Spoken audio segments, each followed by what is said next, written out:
What is up, guys? Boris here with YOLO Pool Gaming. Now, the Steam release for Yu-Gi-Oh! Duel Links is out tomorrow, and so I decided to do a few beginner articles for Yu-Gi-Oh! Duel Links to get you guys started. If you guys like these sort of strategic articles, make sure to subscribe to YOLO Pool YouTube channel because I'll be doing a lot more of these. This will be the home for these kinds of videos. So let's go ahead and get started with the best decks for beginners. This is part 1. I have a lot of other decks that I'm going to be featuring in the future, so if you guys want to see those, make sure to subscribe.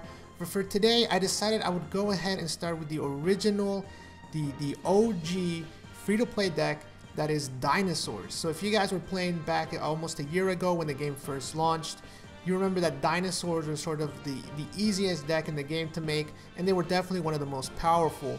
The whole idea with Dinosaurs is that you use an ability by Rex called Dinosaur Kingdom, which starts off with Jurassic World on the field, and it's going to boost all of your dinosaurs by 300 attack.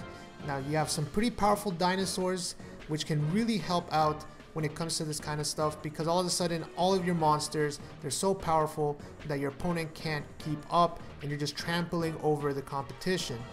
Now, what exactly am I trying to achieve with this specific guide? Well, this deck right here that I'm showing you today involves no cards that you need from any packs or events. This is all cards that you can pick up at any point, whether you're starting now, 6 months from now, or a year from now. Now, I will be definitely doing more guides for other decks that require maybe a few cards from packs, but for the first video, I decided to go ahead and just stick to only free-to-play cards that you can farm, that are not event exclusive, and that are not from packs. So here we go, guys. Here is the deck. Dinosaur Kingdom. You're going to want to use Rex Dinosaur Kingdom, like I said. This is going to be a huge boost to all of your monsters because they are all dinosaurs right now. I'm running 3 Oxygeddon, 3 Hydrogeddon, and 4 of the vanilla dinosaurs. That makes a total of 10 dinosaurs. You can mix around. If you want to make 11 dinosaurs, you can play 11 dinosaurs. But I decided let's do half and half, 10 dinosaurs and 10 spell and trap cards. Now, the spell and trap card lineup is really important because all of the trap cards, as well as the enemy controllers, they will all be able to be used offensively and defensively. Overall, a very simple deck. All these cards can be farmed. There's really no way that you shouldn't be able to get these cards. And of course, as you go along and you open packs and you farm some events, then you'll be able to get better cards to improve the deck. But at the beginning, this is going to be a great deck for you to take into PvP, learn what's out there. It's pretty simple. There's not a lot of special summoning, so if you are just trying to learn the game, it's a pretty simple deck. You can't really mess up too often. There are a few definitely complicated things that you could do to improve the game, such as learning how the battle step works, learning about battle step, damage step. Learning about those things can definitely improve your game, but overall, if you just want a simple deck to start off with, this is pretty easy. Let's go ahead and explain to you guys how to collect all the cards, because like I said, these are pretty easy to get. First thing you want to do is you want to unlock Rex Raptor. You want to reach stage 21 in the duel world. Once you do that, you get the Rex unlock missions. You can unlock him pretty easily, and then all you have to do is get him to level 4 to unlock Dinosaur Kingdom. That is the skill that we're using in this deck. Now, Rex Raptor has 2 dinosaurs that can drop. They call them vanilla, which means they have no effect. These dinosaurs, you got two-headed King Rex, and you have Crawling Dragon number 2. These are rare drops from him. They should be pretty easy to get because they are only rares.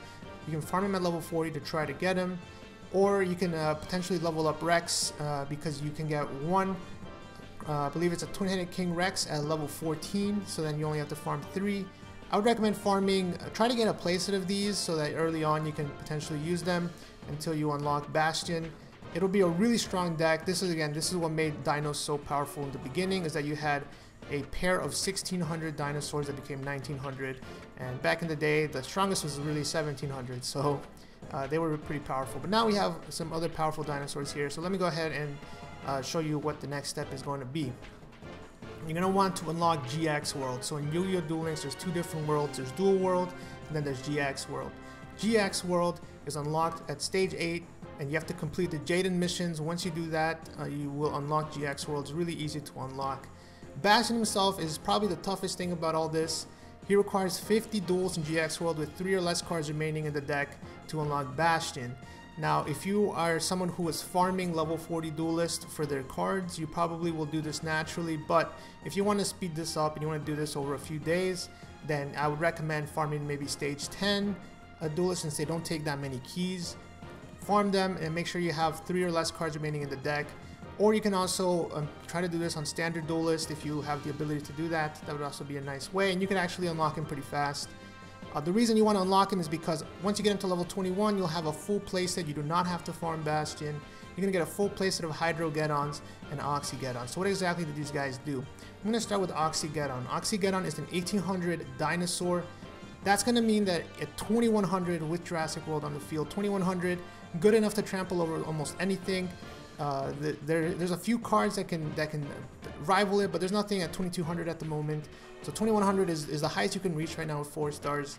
Hydro-Geddon is the key card to the deck. Hydro-Geddon is only a 1600, so it goes up to 1900 with Jurassic World, but he is what's going to allow you to flood the board, because when he destroys a monster, you get to special summon another one, and it can attack the same turn it's summoned, so you can summon another Hydro-Geddon and attack for 1900. That's almost half your opponent's life points.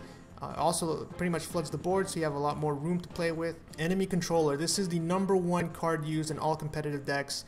It's very powerful. It's the #1 spell card in the game. You need to pick up 3 of these as soon as possible. You get 1 right away from the bingo board that's available in the beginning, but you can also farm them from Kaiba level 40. However, he's one of the most annoying guys to farm. So what I recommend is using your SR tickets. You should get, I think, 3 SR tickets in the beginning, and you get SR tickets randomly, such as a survey that's going on at the time of this video that you can do when you get a free SR ticket. Enemy Controller, it lets you take an opponent's monster by attributing one of your monsters. That's an effect you're going to use sometimes. Most of the times you're going to use it to switch an opponent's monster to defense. That means it stops their attack. Or you can use it on your turn to switch them to defense and attack over with Hydro-Geddon. Summon another Hydro-Geddon, and you have a pretty big advantage right there. Again, if you do summon an extra Hydro-Geddon, you have extra fodder to tribute for Enemy Controller's second effect. It's a really powerful tool in this deck, and actually it's a powerful tool in almost every single competitive deck, so I recommend picking up 3 of these as soon as possible. They're definitely very, very powerful. Now, the other spell card here, this is Riroku. This is a really easy card to get because right off the bat you're going to get 2 UR tickets in the first 5 days. You can use them to get Riroku. This card is amazing for farming in terms of trying to get those 8k points when you're farming legendary duelists for their cards. But it's also used in, well, it's not really used that competitively, but it's a great card to use early on in replacement of some of the other more expensive cards you have to open through packs. It pretty much will guarantee that your monster will attack over your opponent's monster, and it actually is one of the best counters to one of the best trap cards, Mirror Wall, as once you use Riroku on a monster, your monster is going to be so powerful that even a Mirror Wall won't be able to stop it. Just a great card early on. I definitely recommend picking up at least 1 of these, 2 of them probably because you want them for farming anyways. And there's not that many good UR cards to pick up from your tickets, so that's definitely one of the things I would recommend. Now next up is the trap lineup. Like I said, we picked up traps that are both offensive and defensive. That means that you can use them during your opponent's turn to protect your monsters, or during your turn to make sure that they can get over your opponent's monsters. The first thing you want to do is try to pick up a playset of Metamorphs. This is one of the better free-to-play trap cards in the game. You get one for free from Bandit Keith level 25, so definitely try to get Bandit Keith unlocked. Doing that, you get him after facing 50 legendary duelists in the duel world, so it's not too bad. But you can farm him from level 40 Joey as well. Level 40 Joey, not that hard to farm, other than the fact that he has Time Wizard. But overall, a card that you definitely want to pick up a playset of. This goes in a lot of different decks. Anytime that you have sort of a control-ish deck, Metamorph is a great choice as it lets you get over your opponent's higher attack monsters. It's also a great card because you can use it in the damage step, which means that it's a certain step where only cards that you can activate are cards that alter stats of your monsters or counter traps. So really the amount of cards that can be activated during the damage step is very low, and it can really catch your opponent by surprise. 3 of these are a great include because, again, the goal of this deck is try to summon Hydro-Geddon and get over your opponent's monsters. Next up, we got My Valentine here. You unlock her at stage 10. At level 25, she'll drop Windstorm of Itaqua, which is one of the most powerful trap cards in the game. There's only 1 available right now in Duel Links, but it's seen in a lot of decks. The reason why it pretty much can save you an entire turn because it changes all your opponent's monsters' positions. So that means that if your opponent has a full board of attackers, switch them all to defense, saves you a turn. And again, you can use it defensively or offensively, so you can use it on your turn. so that you can switch it to defense and attack over it. Just a great card overall. You're going to be using it in a lot of competitive decks. You definitely want to pick this up as well. And finally guys, Curse of Anubis is similar to Windstorm. Changes the effects, changes all effect monsters to defense mode. So this one's a little bit different, but it has to be only effect monsters. But it does change their defense to 0, so it guarantees you get over any effect monster, and also their battle positions cannot be changed. So I would say it's not as good as Windstorm, but in some cases it's actually going to be better.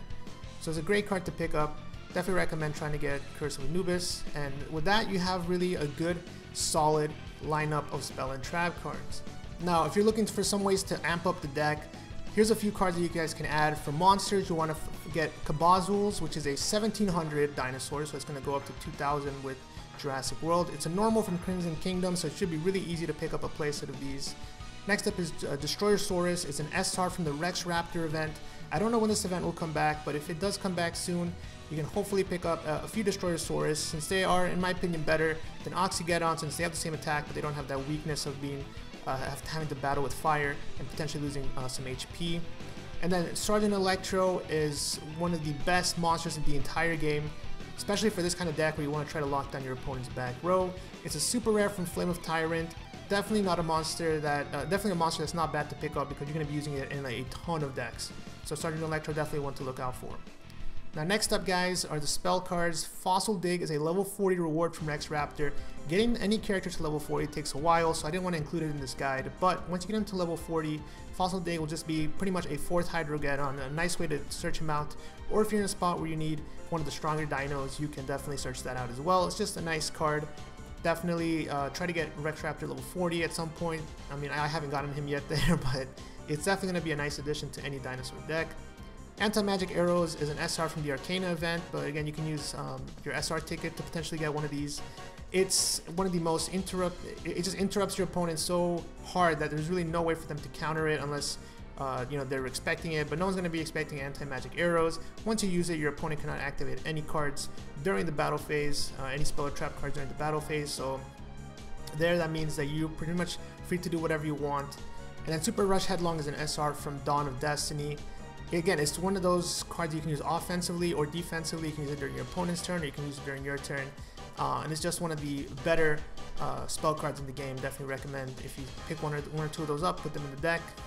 Finally, guys, trap cards. You got Mirror Wall, Floodgate, Trap Hole, and Wall of Disruption. Trap cards in this deck. Again, you want to try to avoid being too defensive. You want to try to make your spell and trap card lineup offensive and defensive at the same time. But Mirror Wall is just so good that it's worth putting in the deck. Floodgate, Trap Hole also very good, but however, those two are URs, so keep that in mind. And finally, Wall of Disruption is an SR from Servant of Kings, but again, that's a little bit too defensive in my opinion. Maybe put one or two in, but it can win games, but at the same time, you could just get stuck with it on the field and no way to get over your opponent's monster. So overall, guys, this is a great deck, like I said, to familiarize yourself with the meta in the PvP ladder. Definitely use this as a deck to farm or to play early on as you try to build towards your better decks. Most people will have a gold deck that they want to work on, so this is a good deck to start with as they work and open those packs and try to get all those more expensive cards to build their ideal decks. Remember to use Metal Morph during the damage step. That's probably the most important thing that you take away from this. It'll really save you a lot of games. And hopefully you guys enjoyed this article. I'll be bringing you guys more beginner decks. Next time we're going to be taking a look at Red Eyes, which is a much more expensive deck to build, but it's pretty easy actually if you put your gems in the right place to build it for beginners, and it's actually a really powerful deck. So with that said, guys, thanks a lot for watching. Make sure to subscribe for more Duel Links videos. Until then, peace.